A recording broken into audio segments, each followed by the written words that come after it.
Audio se escucha bien. Hola Gastón, ¿cómo te va? ¿Cómo, Luciano? ¿Cómo estás? Buenas tardes, mucho gusto. Bien, igualmente, igualmente. ¿Qué tal? Bueno, ¿Cómo va sos el el equipo? primer entrevistado que repito y la verdad que está bueno contar a la gente por qué repito. No solamente porque sabes mucho, digamos, de varios temas, sino que el tema que hoy, uno de los temas que tenemos ahí dando vueltas es el tema del petróleo. ¿Qué es lo que está pasando con el petróleo? Y bueno, vos sos un especialista en el tema, vos trabajaste mucho tiempo en el sector. Sí, bueno, casi 20 años en... un segundo, perdóname que Dale, estamos... Ahora sí, ahora lo vas a escuchar mejor. ¿O van a con escuchar los mejor? auriculares, perfecto. Sí, faltaba ese detalle. Sí, más cerca de 20 años de trabajar en el sector y bueno, tanto en la parte de primero en la venta de combustibles, en lo que tenía que ver con evaluación de proyectos de estaciones de servicios, en lo que Ajá, sería el retail, el canal retail, después también unos cuantos años en refinerías, ¿no? La parte de refinación, la parte de estrategia de refinación y después también muchos años, más de 10 años, toda la parte de exploración, una empresa de exploración, producción, que también tenía energías renovables, así que un claro. poco pasé por todos los eslabones de las cadenas, ¿no? Algo que Ajá, es bastante difícil de encontrar porque en general la gente trabaja o en retail ajá, o en refino o en upstream, ¿no? Lo que sería exploración ajá, y producción, pero es raro que una persona vaya pasando por distintos sectores de la energía, con lo cual eso, bueno, me permitió aprender mucho. Es una industria que se aprende desde el minuto uno hasta ajá, todos los días seguís aprendiendo, o sea, como en todos los canales del conocimiento, pero es una industria bastante particular con sus ahí, tecnicismos y a su vez es muy común encontrar dentro de la industria gente que dentro de un sector, por ejemplo, exploración y producción, solo conoce de perforación o solo es un técnico, no sé, de reservorios, ¿no? Con lo cual hay millones a su vez de sus especialistas, ¿no? Con lo cual todo el tiempo uno está aprendiendo de todo el mundo y es una de las cosas lindas que tiene la claro, industria, ¿no? claro. A ver, vamos a arrancar por una cuestión básica, digamos. ¿Qué está pasando con el petróleo? ¿Qué está pasando? O sea, llegó un precio negativo. En mi sector es una de las cuestiones que más me cuesta por ahí incorporar como concepto o transmitir como concepto, es que el costo no determina los precios. Sin embargo, bueno, por ahí, en situaciones como estas, como lo que está sucediendo hoy con el petróleo, es súper interesante para analizar y para extrapolar a otros lugares. ¿Cómo puede haber Sí, llegado a un precio negativo? Bueno, ¿qué bueno, es lo que está pasando con el petróleo? salió en la prensa mucho revuelo ayer, antes de ayer, en los últimos 3 días, porque bueno, uno de los precios de referencia que usan internacionalmente, hay varios Ajá, precios. Los dos que son más importantes, uno es el Brent, que es un petróleo que se vende en el Mar del Norte, es un petróleo especial, que como es una producción que va en caída, es un petróleo que en el tiempo va a dejar de ser referencia, porque la idea que sean estos mercados de referencia son productos que todo el mundo lo mira y a su vez por ahí hace contratos y se liga a esos precios, ¿no? Y otro, y otro petróleo que se usa mucho, el WTI, ¿no? Que es un petróleo que se comercializa, ¿no? En Oklahoma, ¿no? Y que ajá, también se mira mucho, pero ya hace unos años que había empezado a dejar de verse como un crudo tanto de referencia. ¿Por qué? Porque Estados Unidos tiene una superproducción de productos, ¿no? Producto de la revolución del petróleo no convencional, es algo un poquito más largo de explicar, pero en cierta medida a veces se daba que ese petróleo tenía un precio mucho más bajo que el Brent por esa particularidad, ¿no? En realidad, para que tengas una idea, hay miles de precios de petróleos distintos en el mundo, ¿no? Están los petróleos que exporta Medio Oriente y demás, pero en las cotizaciones públicas en general se aparecen estos dos, ¿no? Y son los que se usan más a la hora de hacer contratos o fijar precios de ajá, antemano, ¿no? Para que tengas una idea, el petróleo en general se comercializa obviamente por fórmulas, ¿no? Con precios, muchas veces por precio de los días cercanos al embarque. La ajá, comercialización local de petróleo en general se hace por precios mensuales, promedio de mes, ¿no? Eso claro. cuando el mercado es libre, cuando el mercado es no tan libre, hay acuerdos de precios que a veces son escalonados, ¿no? Que por ahí eso lo podemos explicar después en el caso Claro. argentino, que es un caso Es, particular, ¿no? ese es un tema que Igual, iba a tocar. igual, antes de Sí. entrar a eso, para cerrar un poco tu primer pregunta, ¿no? ¿Por qué esa baja del petróleo y por qué se dio hasta un precio negativo? Bueno, algo es relativamente fácil de explicar, ¿no? El mundo consume casi 90 millones de barriles de petróleo por día, ¿no? El mundo se paró, producto de la pandemia, ¿no? Las cuarentenas, digamos, que se expandieron en buena parte del mundo, ¿no? De la India, Estados Unidos, Europa, Sudamérica, hicieron que el mundo en parte se detuviera gran parte de la actividad económica mundial, Claro. y eso hizo caer el consumo de petróleo, muy difícil de estimar, pero no menos de quizá de 20-30%, ¿no?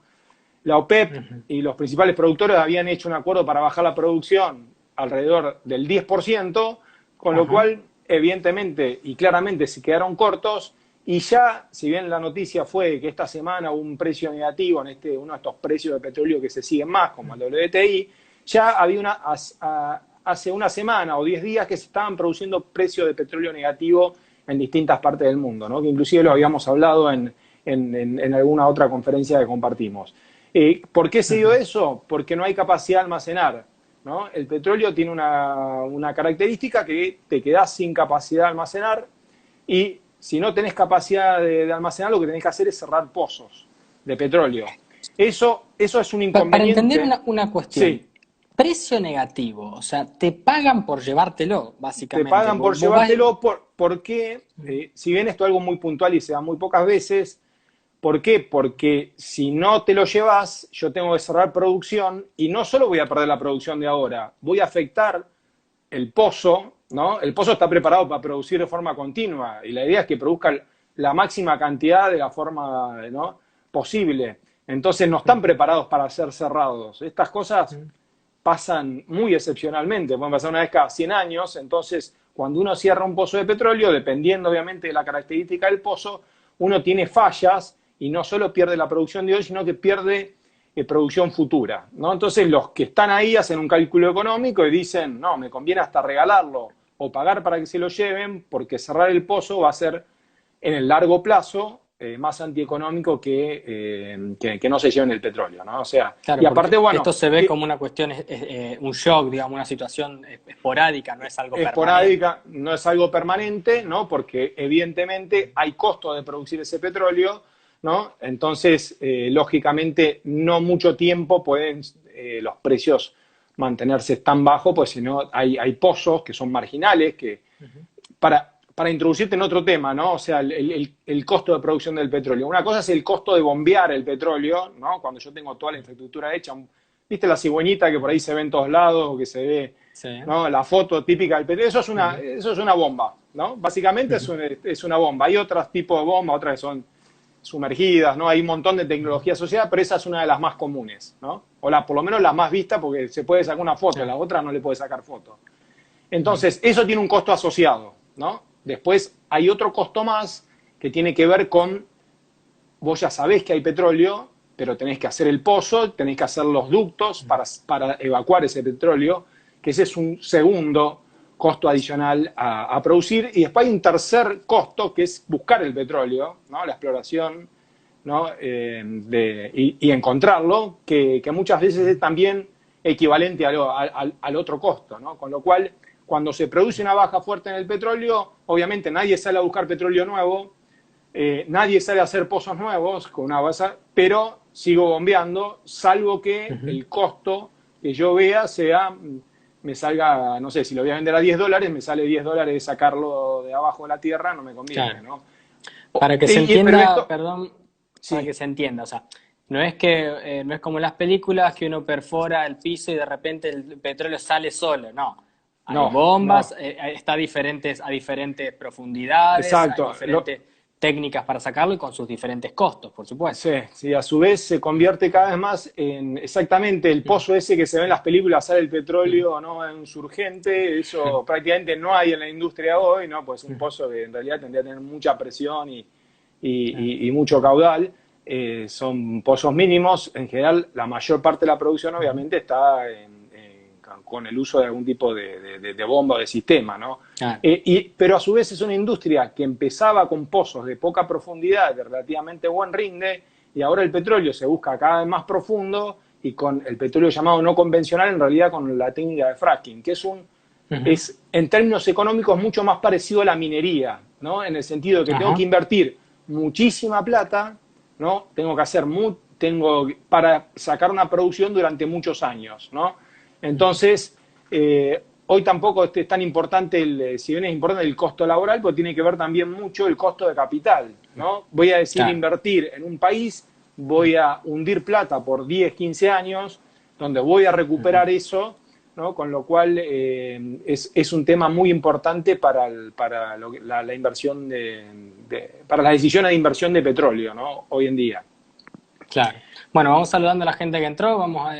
Ahí que pregunta hace cuánto empezó el vivo, hace 10 minutos, así que se quede tranquila que recién arrancamos.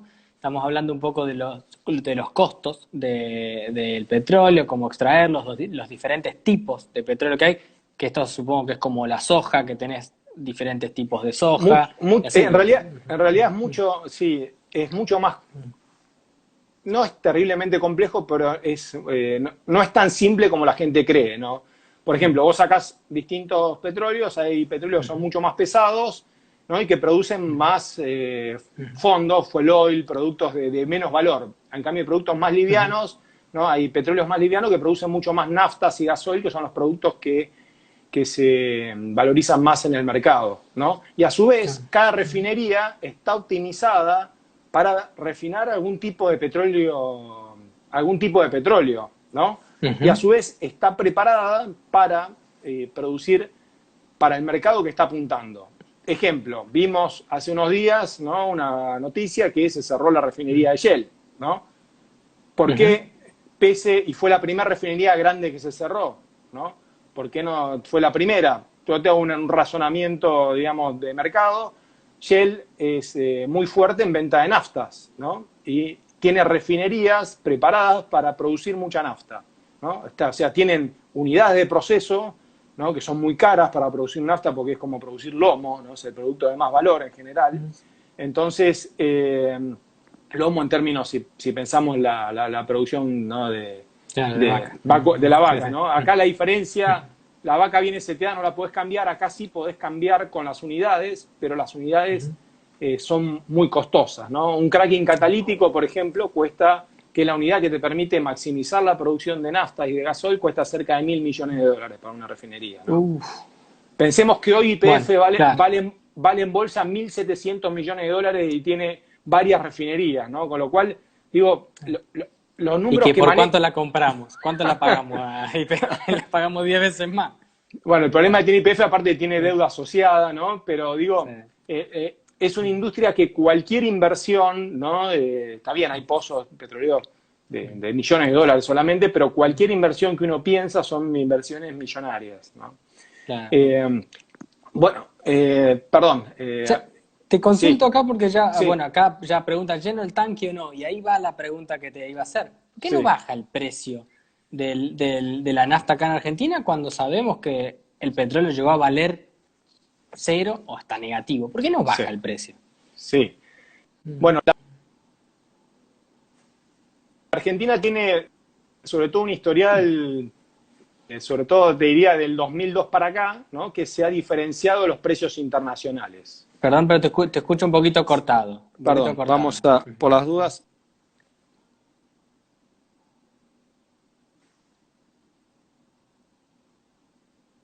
Ahí todavía estamos un poquito cortados.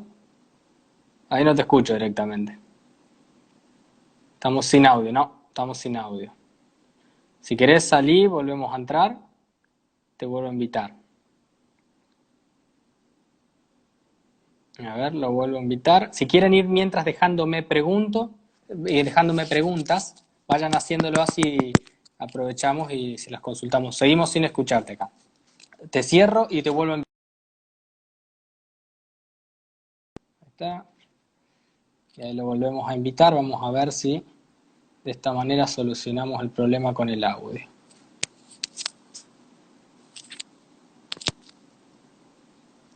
A ver si tenemos suerte. Vayan aprovechando para dejarme preguntas. Hola. Ahí te escucho, ahí te escuchamos de vuelta. Ahí está, perfecto.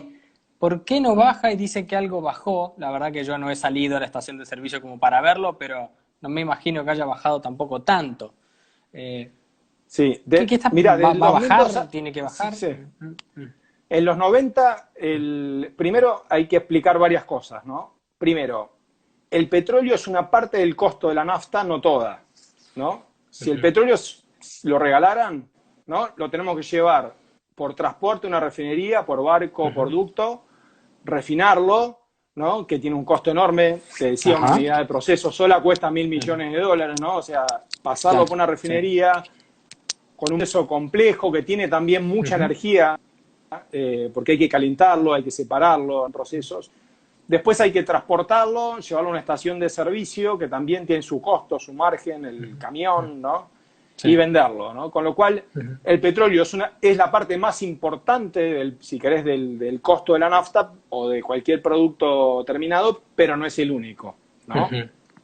Digo porque, por ejemplo, se derrumbó el precio del algodón, ¿no? Entonces, ¿pero cómo? ¿No? ¿Está regalada las camisas? No. No, porque el algodón es una parte importante del precio de la camisa, pero después en el medio, ¿no? Hay un montón de otros costos, ¿no?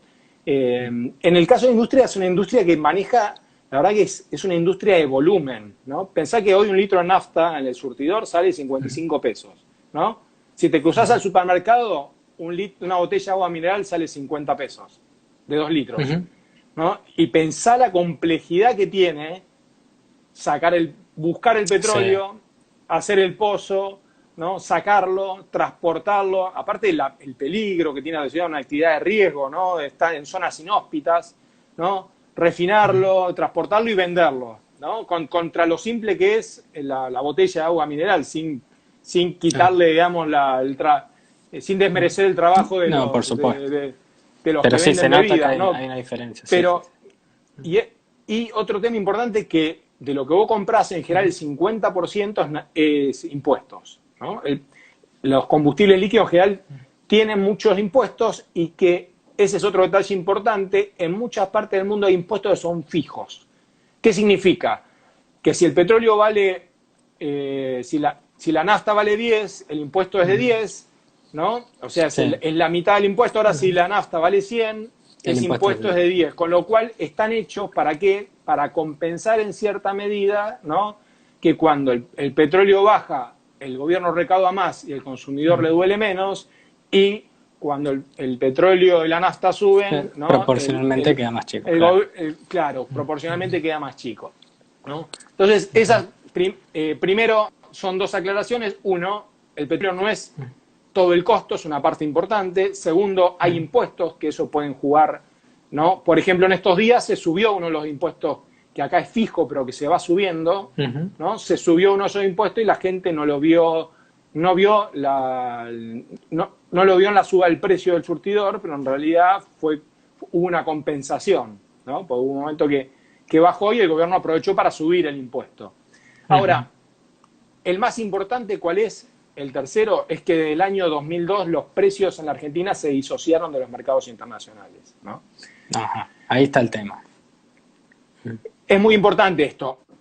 En un momento, ¿no? El petróleo llegó a valer $100 y sin embargo acá localmente las naftas se vendían para un precio local de unos $40. O sea, el consumidor en ese caso se vio muy beneficiado, pero el productor se vio perjudicado, porque, por ejemplo, en ese momento, si quería comprar un equipo de perforación, estaba compitiendo en el mercado con todas las otras petroleras que a nivel mundial recibían $100 por barril, ¿no? Cuando en la Argentina se pagaba Claro. 42, ¿no? Por otro lado, ahora, muchas veces cuando bajó en los últimos años el petróleo, se generó lo que se llama el barril criollo, que es un precio de un barril que es intermedio entre lo que es el precio internacional y lo que fuera un precio de mercado, ¿no? Con lo cual, eso amortigua en cierta medida la baja y permite no destruir tantos puestos de trabajo en la industria petrolera, ¿no? Es Es decir, una hoy que está industria. en cero, por ejemplo, ese barril todavía está funcionando actualmente. ¿Tenemos el barril criollo o se estaba buscando implementar? Se estaba buscando cambiar el sistema de retenciones, pero el problema es qué precio fijamos, ¿no? Y aparte hay otro tema importante, que el precio, primero, hay productores que producen y refinan el mismo petróleo, con lo cual lo que tienen que hacer es poner un precio de transferencia, ¿no? Ujú. ¿Para qué impacta esa transferencia para estos productores, como puede ser, por ejemplo, un YPF? Impacta cuando paga regalías en la provincia, ¿no? Entonces dice, a Ajá. ver, ¿qué precio tomo? Si tomo 40, un barril criollo de $40, ¿no? Pago, ¿no? Regalías a la provincia, ¿no? De Chubut, Santa Cruz de Neuquén por $42. Ahora, si pongo, no sé, un precio parecido al Bren internacional que hoy ronda los $20, voy a pagar muchos menos impuestos, ¿no? De regalías, Ujú. ¿no? Con lo cual también es un tema complejo, ¿no? Porque derivan los ingresos de las provincias petroleras que están muy atadas a la actividad y a la recaudación de los impuestos. Sobre todo tenés 3 provincias en Argentina que tienen un impacto muy grande, ¿no? Chubut, Santa Cruz y Neuquén, ¿no? Después Mendoza tiene también, pero digamos, esas 3 tienen una vinculación muy importante con la industria y se ven muy impactadas por los vaivenes del sector. Yo hay algo que quiero felicitarte, porque vos hace quizás un mes o 3 semanas por ahí, nos anticipaste a todo lo que estaba pasando e incluso nos lo compartiste en un par de charlas. Para por ahí los que desconocemos cómo funciona la industria del petróleo, nos sentaste y nos dijiste, bueno, esto es así, se viene para abajo, no hay dónde almacenarlo, los problemas van a estar en la logística. Entonces no nos sorprendió tanto lo que terminó pasando, un poco por lo que vos ya habías contado. Entonces en eso, bueno, te felicito. Pero para compartirlo con la gente, eh, básicamente, corregime si me equivoco, o sea, la producción continuó a menor velocidad, pero de todas maneras no hay dónde almacenar porque no hay consumo. Eh, hay problemas ya en la logística, nos contaste que hasta había en barcos, se estaban guardando. Sí, O sea, hoy el petróleo. el- en estos días se produjeron 2 récords, ¿no? Uno, si querés, el precio más bajo del petróleo en la historia moderna del Ujú. petróleo, ¿no? Y por otro lado se produjo otro récord, la cantidad de crudo que está almacenado en barcos. ¿Por qué? Muchas petroleras hicieron ese cálculo, en vez de venderlo a precio tan bajo o hasta negativo, ¿no? Rento un barco y lo uso ¿no? de tanque flotante, ¿no? Ujú. De hecho, YPF en Argentina lo están haciendo muchas petroleras en el mundo. YPF es una de las empresas que lo hizo, ¿no? Y tiene alquilado un par de barcos que están fondeados con petróleo. En general no están en la costa por el peligro, sino que están mar adentro, ¿no? Y Ujú. hoy una parte creciente, ¿no? Hablaban de una cifra de 160 millones de barriles de petróleo, que es el consumo del petróleo de 2 días, ¿no? En el Ujú. mundo, Ajá. un poquito menos. Ya hoy Ujú. están fondeadas, el récord anterior habían sido 100 millones de barriles de petróleo que estaban, ¿no? Fondeados en barcos, ¿no? Eso también lo que hace es ponerle presión a la oferta futura, ¿no? Y a su vez quitar barcos a la logística que ya se empezaba a complicar, ¿no? Porque el cuello de Ujú. botella o lo puedes tener en una refinería, o lo puedes tener en los tanques. A ver, tanques, ¿dónde hay tanques de almacenaje? Hay pequeños tanques, a veces cerca de los pozos, donde el petróleo se procesa y se lo mejora, ¿no? Hay tanques de almacenaje en las terminales, ¿no? De despacho, hay tanques de almacenaje en las refinerías, tanque de petróleo, después tanque de productos terminados y a su vez ductos, ¿no? Y a su vez barcos. Entonces, Ujú.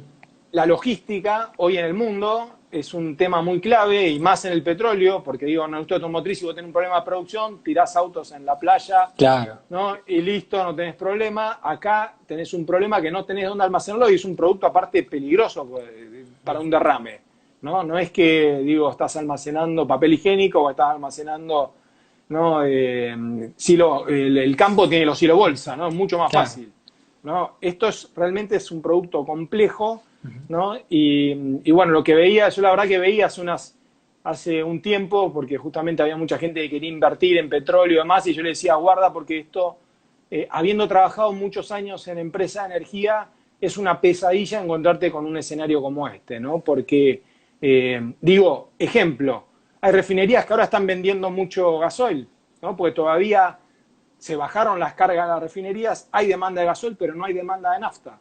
Claro. Entonces, por ahí tenés que parar una refinería no porque no puedas vender gasoil, sino porque los tanques de naftas se te llenaron y no tenés dónde guardar el producto, ¿no? Entonces, digo, es un escenario para el que está trabajando hoy en la producción, ya sea en el pozo, en una refinería o en un centro de almacenaje, la verdad que es muy, muy complejo y bueno, muy, muy dinámico a su Hay vez. que entender que todo esto, los impactos que tienen y ramificaciones le pegan hasta países enteros, a gobiernos. O sea, yo estimo que es probable que hasta termine tumbando gobiernos. Pero bueno, te voy metiendo de a poquito en ese tema y para que la gente que está, si quieren ir participando, ir haciendo preguntas. Pero bueno, hacia ahí vamos a ir despacito. Vamos a ver cuál es la influencia que termina teniendo en los gobiernos. Eh, Sí, para terminar, para ir metiendo en dale, ese tema, quiero cerrarlo del barril criollo. La Argentina dale. está intentando hacer un barril criollo, pero bueno, el escenario es tan difícil que vamos a ver si lo puede hacer como otras veces, ¿no? Porque la verdad que es muy, muy complejo poder, porque hay que poner aparte de acuerdo las petroleras integradas, es una cuestión de cómo le afecta al pago de regalías. Pero Ujú. si hay una refinería que tiene que comprar petróleo a 40, pero tiene que exportarlo, sus productos a $20, ¿no? Si los pudiera Claro, claro. exportar, ¿no? Es muy complejo decir, puedo comprar a 40 porque quiebra, ¿no? Por eso digo, es una idea que funcionó bastante en la Argentina en los últimos 20 Ujú. años en circunstancias de caídas, si querés, de precios relativamente normales. En Ujú. estas circunstancias es mucho más difícil y complejo, ¿no? Ujú. Metiéndonos en el tema sí, de cómo afecta a economías y demás, en la Argentina, por ejemplo, tenemos 3 provincias que van a tener obviamente más problemas que el resto, son Chubut, Santa Cruz y Neuquén, ¿no? Aunque Neuquén tiene mucha producción de gas, aunque el precio del gas es otro de los problemas, porque también está ligado al petróleo y ha bajado fuertemente. Si vamos a países, Bolivia exporta su gas con contratos ligados al precio del petróleo, su economía, su macro va a verse afectada. Ni hablar países, ¿no? Como Venezuela que Sí, exportan depende más. petróleo y a su vez importan alimentos. Hablando de los alimentos, decís, ¿cómo impacta? Uno de los precios agrícolas que más cayó fue el azúcar, ¿no? ¿Por qué? Porque justamente, cayó bastante el maíz también, ¿no? No así la soja todavía, y subió la harina, ¿no? Porque la gente está cocinando en la casa, haciendo, ¿no? ¿Por qué? Porque Ah, estos son los más vinculados a la industria petrolera, ¿no? Entonces, a los productores tucumanos de azúcar, ¿no? Aunque el precio de azúcar está más regulado, pero bueno, muchos de ellos vendían el etanol para mezclarlo en las naftas, pero la caída de la demanda de naftas está produciendo un problema de qué hacer con esa producción y qué precio le van a pagar, ¿no? Porque quizá el precio que le paguen por el etanol para mezclarlo con la nafta, ¿no? No es conveniente, ¿no? Digo, cambian tan rápido los precios relativos que uno se pone a pensar en invierno, no me convendrá, digo, sacarle los impuestos a la nafta y que los taxis usen, en vez de GNC, usen naftas y no importo gas, ¿no? Porque no tengo dónde almacenar la nafta, ¿no? Digo, es un mercado y son tantos los precios que se movieron y son impactos tan fuertes que uno tiene que ser bastante creativo a la hora de buscar soluciones. ah. Eh, Te- bueno, volviendo a Ujú. países, sí, los países obviamente, Canadá, la Argentina, por ejemplo, uno puede pensar que trabajan en torno a la industria cerca de 50.000 personas de forma directa, entre empleados de petrolera y sobre todo subcontratistas. Una petrolera que tiene 1.000 empleados, en general tiene 5.000 contratistas entre todos los servicios asociados, ¿no? Es una industria con muy tercerizada y con muchos servicios, pero Canadá, por ejemplo, Canadá tiene 500.000 de empleos vinculados a la industria del petróleo y produce un petróleo, ¿no? Son como arenas ¿no? Arenas empetroladas, ¿no? Que hay un Ajá. proceso muy caro para extraerlos, un proceso más parecido a la minería, Eso te y iba va a a haber, preguntar, sí, sí, por eso por los Canadá devaluó costos. mucho, Canadá devaluó mucho su moneda, ¿no? Evidentemente Arabia Saudita tiene un déficit de 7 puntos del presupuesto antes de empezar la crisis y ahora su principal producto de exportación ve caído muy fuerte el precio. Los 3 grandes consumidores, el otro es Rusia. Rusia, junto a Estados Unidos y Arabia Saudita, Estados Unidos es el primer productor mundial hoy, Ujú. son grandes productores y exporta petróleo, exporta gas, se va a ver afectada. Y evidentemente Estados Unidos, si vos mirás las últimas semanas, Donald Trump está muy preocupado porque no solo son muchos empleos en Estados Unidos, sino que son los estados que votan por Trump, ¿no? Los estados Ujú. petroleros son estados que históricamente han votado por Trump y Trump está muy, muy preocupado, por eso toda la semana anuncia cosas ¿no? Muchas cosas que, bueno, son más intenciones y deseos que realidades, ¿no? Que como que puede Claro. almacenar, quiere comprar, almacenar más petróleo, hay que ver la viabilidad técnica de eso, ¿no? Ujú. Y, y en realidad va a haber ganadores y perdedores en todo el mundo, inclusive de mercados tan distintos como el azúcar, ¿no?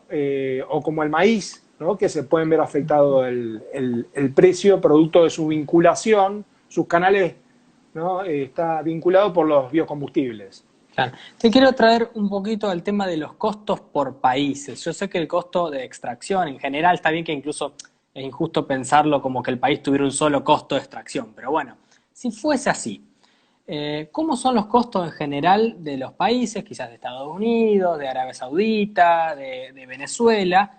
Y, y el petróleo en mayo creo que estaba en torno a 20, $21, una cosa así, o sea que ¿es incluso viable a futuro a estos precios en países como Venezuela, como Vaca Muerta en Argentina? ¿Tiene sentido la extracción de petróleo en estos valores? Claramente en muchos sectores con estos precios no, la actividad se va a paralizar totalmente. El ministro de la Producción lo dijo ayer de Argentina, que Vaca Muerta a estos precios no le cierra el precio, no cierra invertir, ¿no? Evidentemente acá lo que va a depender mucho, los costos son muy distintos. Un país que tiene los menores costos del mundo, Arabia Saudita, porque tiene pozos muy rendidores, ¿no? Un pozo a veces promedio de Arabia Saudita puede ser 1000 veces más grande que el promedio de la Argentina antes del desarrollo de Vaca Muerta, ¿no? Entonces tiene costos relativamente más bajos. Claro. Ahora, cuando vas a explorar offshore, Estados Unidos tendrá algunos pozos tradicionales, tiene offshore que es caro y Ujú. tiene offshore en el mar, ¿no? Son inversiones, son pozos que salen a veces hasta 10 veces más que en la tierra, ¿no? Muy costosos, Ujú. inversiones muy grandes, con una logística muy compleja, ¿no? Con gente viviendo ahí. Todo lo que es offshore en el mundo prácticamente se paraliza, ¿no? Con lo cual No le cierran los eh, números, claro. no le cierran los números, pero a su vez lo que pasa, bueno, Canadá muy afectado por este crudo que es más parecido a una arena empetrolada, ¿no? No le, claro, Venezuela con un crudo pesado no le va a cerrar el precio para producir. a Y Venezuela, después perdón, a $20 no le cierran los números directamente, o sea, no no le puede cierran los producir. números. ¿Y que es su principal fuente de No hay, ingreso? no, obviamente no va a haber inversión nueva, hay que ver el costo de todos los pozos actuales. Yo creo que muy pocos los Ujú. lugares donde se va a dejar de bombear en pozos importantes, ¿sí? ¿Qué pasa? Cuando tenés un pozo marginal que ya está en su fin de vida útil y cuando vos ves este escenario, porque cuando uno decide cerrar un pozo, ¿no? Vos sos economista, Ujú. ¿no? Lo que se hace es un cálculo económico, ¿no? Se Claro. dice, a ver, ¿cuál es el precio proyectado en los próximos años?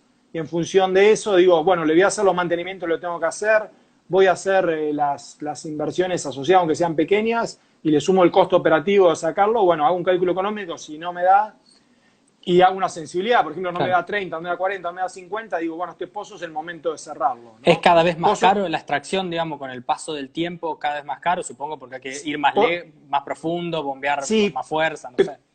pero por otro lado también es una de las industrias del mundo que más invierte en investigación, desarrollo y tecnología y que eso le permite bajar los costos constantemente, ¿no? Toda la tecnología del fracking que se pensaba que era para producir a un nivel de precios muy altos, los precios van bajando fuertemente y después lo que se produce es una baja de costos instantánea en toda la industria, ¿no? Ejemplo, ese barco de offshore para perforar o esa, al haber demanda cero, ¿no? El costo de alquilarlo baja muy fuerte. Sí tiene costos operativos muy altos, pero el costo nadie va a producir una plataforma nueva, pero el costo de tomar una baja sustantivamente. O los salarios.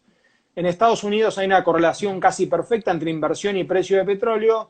Cuando se produce una caída en el petróleo, cae el empleo fuertemente y los salarios caen de una forma muy importante, ¿no? Sobre todo en la exploración y producción. Pueden caer 30-40% en 1 o 2 años, ¿no? Entonces, los insumos, ¿no? Desde el tubo de perforación, la energía, porque producir petróleo, refinar petróleo, tiene que ver también con mucha energía en el medio, ¿no? Entonces, ese es un costo que baja.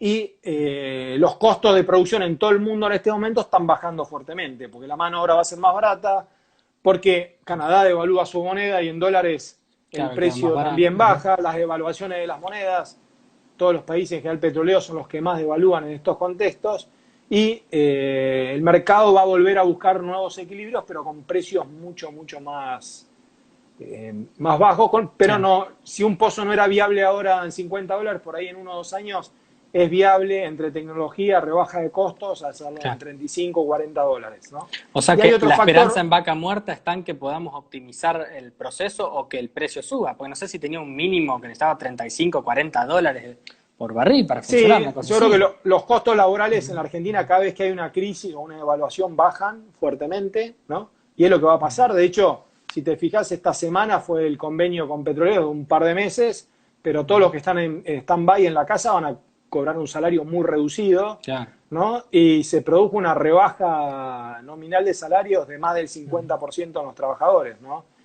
Sabiendo el desempleo que va a haber en el mundo petrolero, ¿no? Uno intuitivamente sabe que los costos van a bajar, ¿no? Pero tengamos en cuenta lo que decíamos, que el costo de mano de obra, de los servicios y demás, es importante, pero otro costo que es muy importante es el costo de capital, ¿no? Generar certidumbre, generar para estas empresas que tienen que invertir a largo plazo, también es muy importante, ¿no? Si la Argentina, por ejemplo, empieza a subir, eso es un costo que lo Ahí te estoy escuchando tenemos que cortado, cargar, que perdón. es muy importante en estos proyectos porque son...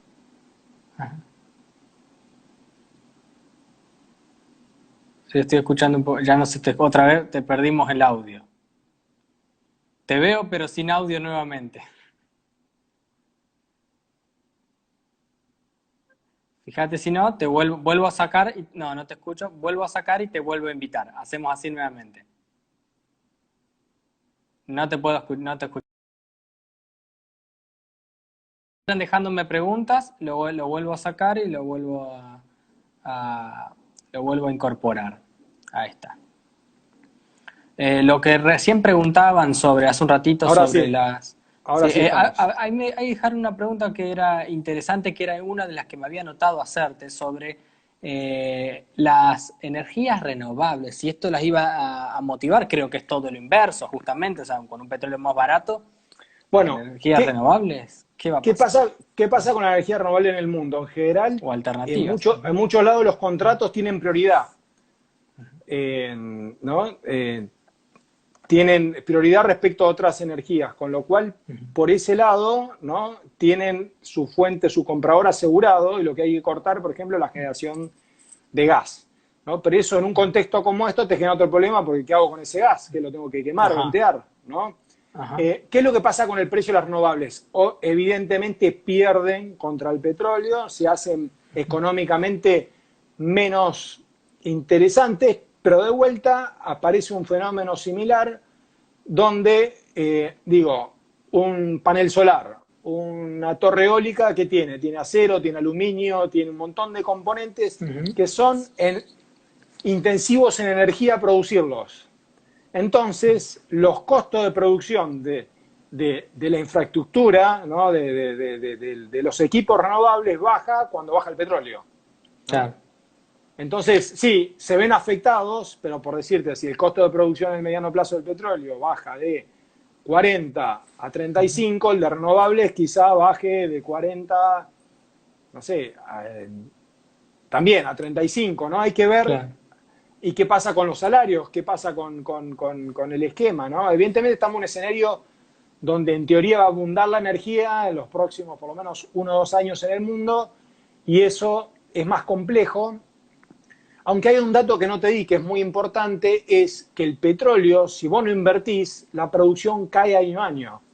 ¿Por qué? Porque el rendimiento de Ujú. los pozos es decreciente. Es decreciente, ajá. Entonces, si vos no invertís, ¿no? Eso fue lo primero que me dijeron cuando empecé a trabajar en exploración y producción. Mirá, la diferencia entre el retail, la venta de nafta, la refinería, acá si vos no invertís, la producción se te cae, no sé, un 5, un 8, un 10% todos los años, un 2, ¿no? Depende del pozo que tengas.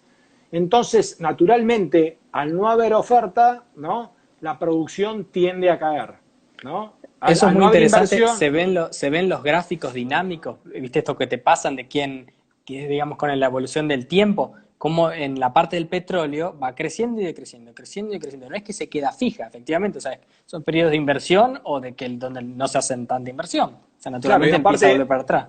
aparte en los periodos donde hay muy buenos precios, ¿no? Tuvimos 3, 4 años, cerca de una década atrás, con precio de petróleo de 100, la oferta no apareció inmediatamente, apareció a los 3, 4 años, no me acuerdo, en esa época estaba convencido que el petróleo iba a caer. ¿Por qué? Porque se están dando todos los incentivos de precios para que la oferta aparezca en el mediano plazo. Le estaban dando incentivo de Claro. precio al desarrollo renovable, le estaban dando el incentivo de precios a la inversión. Correcto. Pero iba Yo a creo, buscar no sé si vos te acordás que siendo mi sí, profesor, me dijiste algo así, pero te digo, hace 10 años, sí. largo. Me dijiste que las energías renovables en ese momento se volvían, digamos, posibles a partir de un barril de petróleo del orden de los 100. Eso ha cambiado, supongo, muchísimo. Terriblemente, sí, sí, por este efecto de también las renovables hay mucha inversión, ¿no? Cuando el petróleo llegó a 100, muchos dijeron que fue un gran error de los sauditas, ¿no? Permitir no aumentar la producción, porque genera un incentivo enorme en el mercado a que se destine mucha investigación y desarrollo para el desarrollo de las energías renovables, ¿no? Sobre todo en los países desarrollados. Entonces, eso generó no solo un deseo, sino también de que muchas matrices energéticas que dependían del petróleo querían decir, no, no quiero depender solo de, no sé, Europa de la importación del gas de Rusia, Estados Unidos, que en poco tiempo todavía está importando de Arabia Saudita, ¿no? Y decían, bueno, la forma también de no tener un problema estratégico es diversificar y apostar a las renovables como una fuente de energía. Así que, bueno, digamos, las energías renovables sí tienen un problema de corto, pero y quizá de mediano si la oferta sigue competitiva, pero también van a tener una rebaja de costos, ¿no? Hay que ver también qué pasa cuando termine la pandemia con las preferencias de los consumidores respecto de la polución o no. En teoría, en épocas de vacas flacas, la gente la ecología la deja un poco de lado, ¿no? Está pensando ¿no? En llegar en a el fin de mes. empleo, en llegar a fin de mes y demás, aunque nunca como ahora el mundo vio las ciudades sin polución, ¿no? Entonces, digo, ¿qué habrá en la mente del ciudadano? Yo creo que en el que tome decisiones de política económica, creo que va a estar pensando más en cuestiones de empleo, ¿no? Porque va a ser la demanda social más importante, Sí. pero también el mundo vio también, qué lindo ver, no sé, ver el Himalaya, porque no lo Sí. veía porque tenía polución, Ver el cielo en ver el algunas cielo, las ciudades. estrellas, ¿no? En muchas ciudades donde nunca veían las estrellas, ¿no? Entonces, bueno, creo que en el corto es una desventaja, pero en el mediano y largo plazo hay que verlo. Esto a su vez acelera un montón de inventos y de cambios que, bueno, lo vamos a ver en el tiempo. La historia del petróleo está asociado a precios relativos y a inventos, ¿no? El petróleo se empieza a buscar, sobre todo porque la principal fuente de uso, ¿no? Del aceite, que viene la palabra oil, viene de ahí, era para iluminar las casas, ¿no? Y eso donde se extraía de las ballenas. El mundo había avanzado tanto cazando ballenas que el aceite de ballena se había vuelto caro, ¿no? Entonces ahí es cuando se empezó a desarrollar una industria que me genere un aceite que sea más barato que el de ballena, ¿no? Después, bueno, eso a partir del desarrollo del automóvil y demás se generaron muchos otros mercados, pero pensá que hasta el automóvil, hasta la Primera Guerra Mundial, la principal fuente de energía del mundo era el carbón, ¿no? El carbón.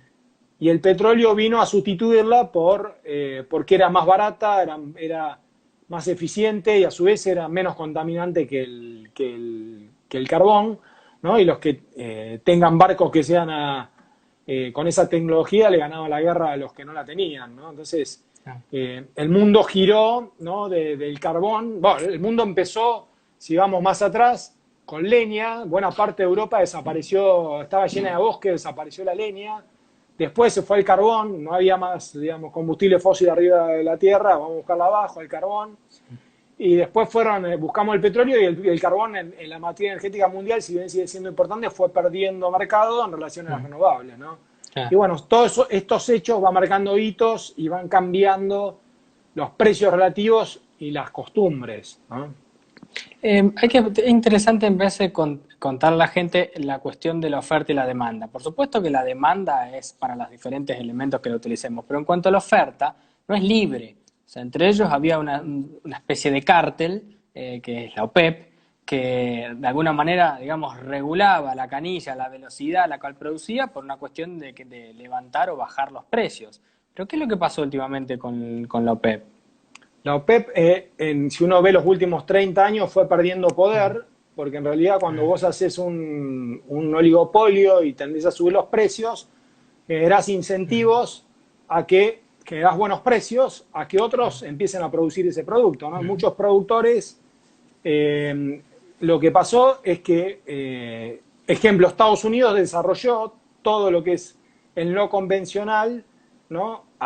Atado a buscar mejoras tecnológicas y a buscar mejoras de producir más y mejor petróleo, ¿no? Lo que pasó con el tiempo de la OPEP, que fue perdiendo participación mundial en la producción. ¿Y quiénes la componen a la OPEP? No, para pensar de la OPEP, ¿no? El gran jugador, ¿no? Es como que tuvieras un gran jugador, que sobre todo quien es Arabia Saudita, ¿no? Y después tenés un montón de otros jugadores que tienen un poder relativo mucho menor, ¿no?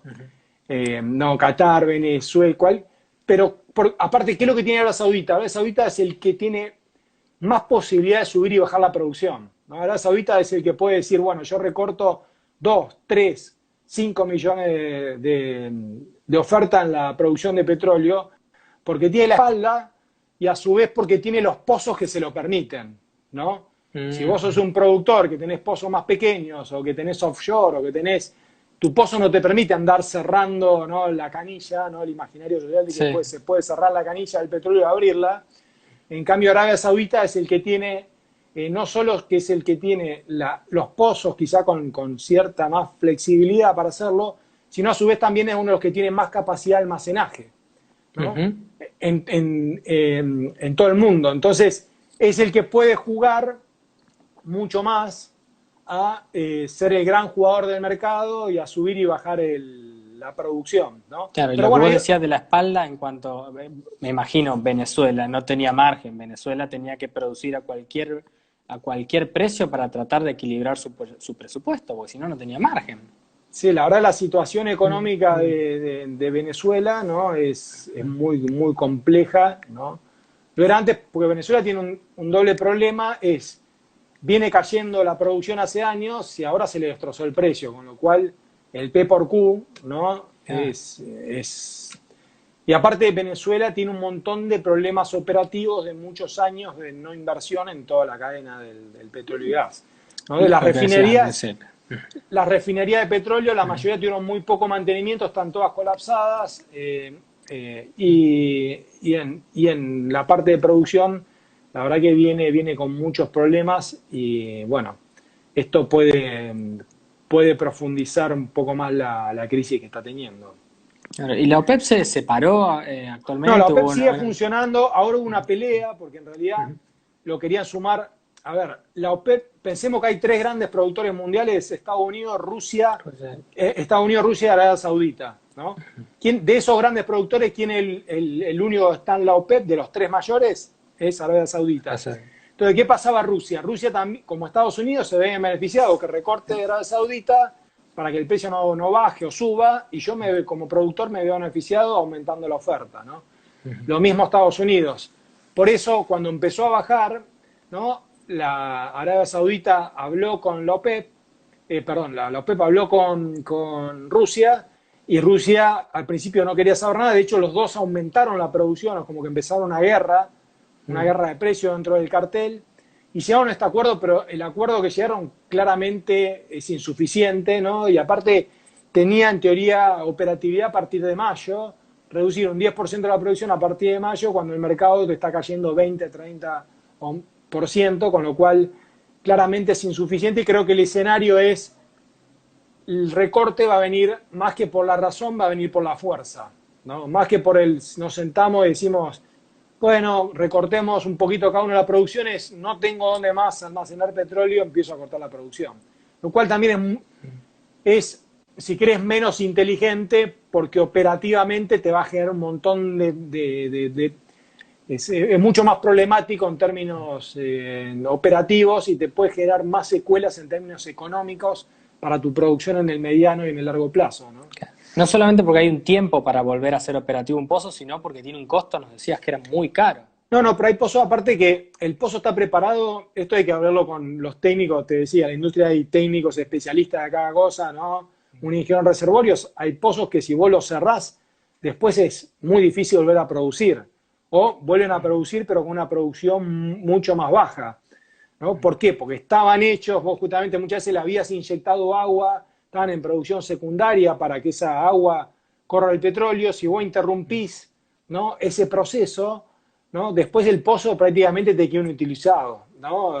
Dependiendo cada pozo. Entonces, dependiendo del pozo y la producción, digo, me parece que puede ser mucho más fácil para una Arabia Saudita, ¿no?, regular, que en pozos que estén, por ejemplo, en lo que se llama recuperación secundaria o pozos de fracking, ¿no?, de cerrar. Claro. Sí es mucho más fácil tomar la decisión, hice el pozo, pero no lo completé, que significa conectarlo, ¿no? Vos podés tener un pozo terminado, pero no lo conectás a la producción, ¿no? Si vos, seguramente lo que estuvieron haciendo muchas compañías los últimos meses en Argentina, estaban produciendo, es, bueno, lo termino, porque estoy haciendo la perforación, no me deja la mitad de la perforación, la termino, pero no lo meto en producción, lo dejo como si fuera tapado, y cuando venga un precio que sea aceptable, lo conecto. Con lo cual, es una buena noticia para las petroleras, pero una mala noticia para el precio para mediano plazo, porque vas a tener de vuelta mucha producción almacenada en todos los tanques del mundo, mucha producción fondeada en barcos en el mundo, va a tener capacidad pozos ociosa, no podríamos conectados. decir, claro. Entonces, ponerle que la economía mundial recupere al 100%, lo cual hoy parece muy lejano, ¿no? Vas a tener mucho tiempo hasta desagotar todos los stocks, ¿no? Y acá vienen las preguntas que hacían varios. Por ejemplo, acá preguntan, ¿hay que comprar opciones o futuros de Petrobras? Otro hablaba sobre YPF, si comprar. ¿Qué harías vos en el corto o mediano plazo? ¿Te parece que...? Yo creo que son decisiones muy, muy difíciles, ¿no? Son todas decisiones a riesgo, ¿no? Petrobras tiene mucha producción offshore, tiene costos más altos. YPF, la producción nueva va a ser no convencional, de vaca muerta, que es un costo más alto, ¿no? Yo creo que cuando uno piensa una empresa, tiene que pensar también el riesgo político asociado a cada uno de esos países, ¿no?